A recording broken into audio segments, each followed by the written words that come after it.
91% of Gen X has built an almost unbreakable psychological defense against workplace anxiety, and it all traces back to how they were raised. Welcome to today's Explainer. You know, as this cohort takes on peak leadership roles today, their incredibly unique brand of workplace resilience is becoming pretty much impossible to ignore. But to really understand the professional, you first have to understand the child. So that's the defining question we are answering today. How exactly did a generation that was largely left entirely to its own devices grow up to be the pragmatic glue holding the modern, multi-generational workforce together? The stakes here are incredibly high. If you don't understand this psychological divide, you're going to constantly clash with your colleagues and really struggle to navigate modern corporate power structures. You might misread their need for autonomy as aloofness or their directness as hostility. But there is one specific, rather dark childhood reality that created this modern workplace superpower, and it is absolutely not what you think. Okay, let's dive into this. Here is our roadmap for today. 1. The latchkey childhood. 2.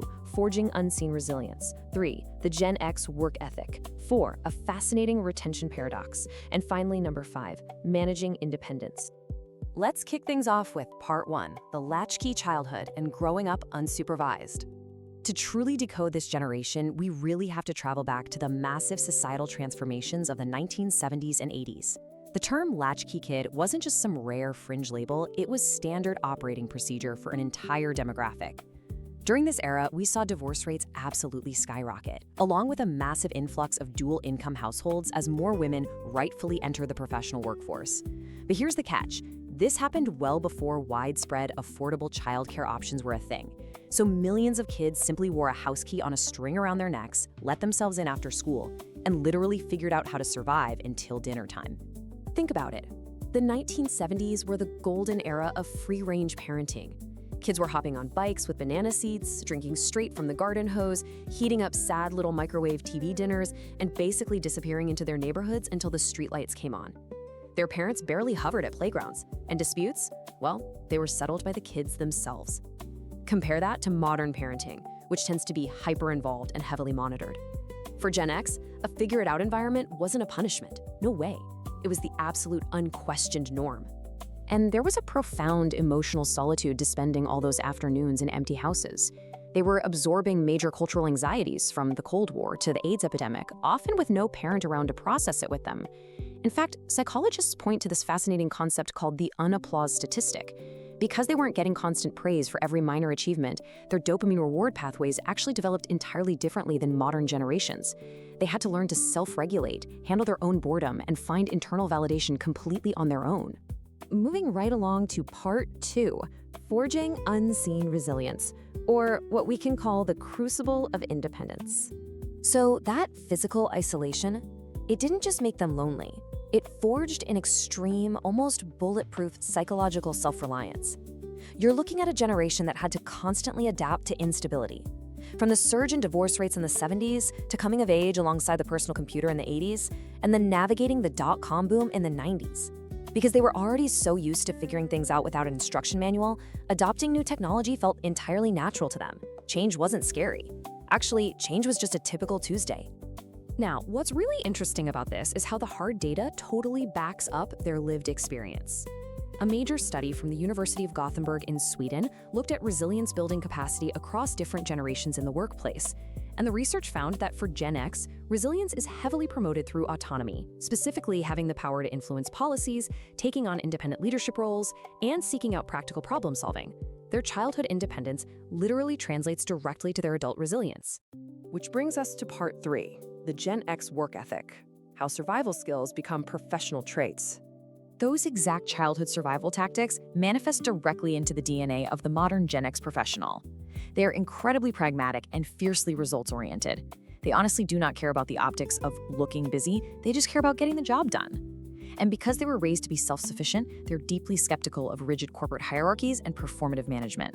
Plus, having watched their own parents dedicate their lives to companies only to get downsized, Gen X is fiercely protective of their work-life balance. They work to live, they do not live to work. And above all else, seriously, do not micromanage them. As one Gen X product manager perfectly framed it, transparent communication isn't just some nice-to-have corporate perk, it is a baseline for mutual respect. They really distrust information hoarding. They just want the raw data, they want to know the goals, and then they want you to get out of their way so they can actually achieve them. It's a beautifully egalitarian approach to business that cuts right through traditional corporate bureaucracy. Let's pivot to part 4, the retention paradox. Dissatisfied but remarkably dedicated. Okay, this is where the story takes a highly unexpected turn. The Mather Institute recently released a massive 5-year study on generations in the workplace. And guys, the findings completely buck the assumptions you might have. According to the data, Gen X is actually significantly less satisfied with their jobs overall than both the millennials coming up right behind them and the baby boomers staying in the workforce ahead of them.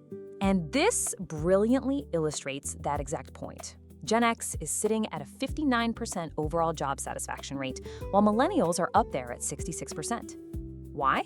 Well, Gen X is often referred to as the leapfrog generation. They're frequently overlooked for promotions as boomers extend their retirements, while younger, highly vocal millennials are fast-tracked into leadership. This leaves Gen X feeling underappreciated, stuck in the middle, and structurally ignored, which kind of echoes that childhood invisibility, doesn't it? But here is the ultimate paradox, and really the climax of our data. Despite reporting lower satisfaction and feeling overlooked, Gen X actually intends to stay with their current employers longer than any other generation. It's this massive, fascinating contradiction between their daily dissatisfaction and their intense, almost stubborn loyalty to stability. In fact, 38% of Gen Xers intend to stay with their current employer for 10 or more years. That's a staggering rate compared to millennials, whose tenure is traditionally much, much shorter. When you unpack this, it makes perfect sense.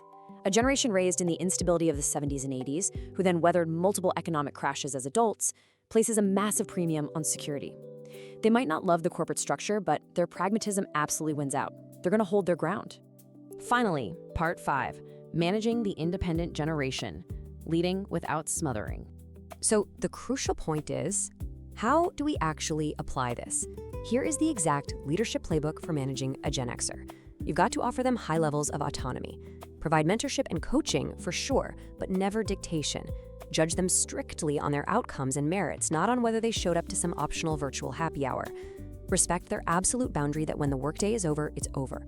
And most importantly, never, ever micromanage the latchkey kid. They knew how to take care of themselves at age 9, they definitely know how to manage a marketing project at age 50.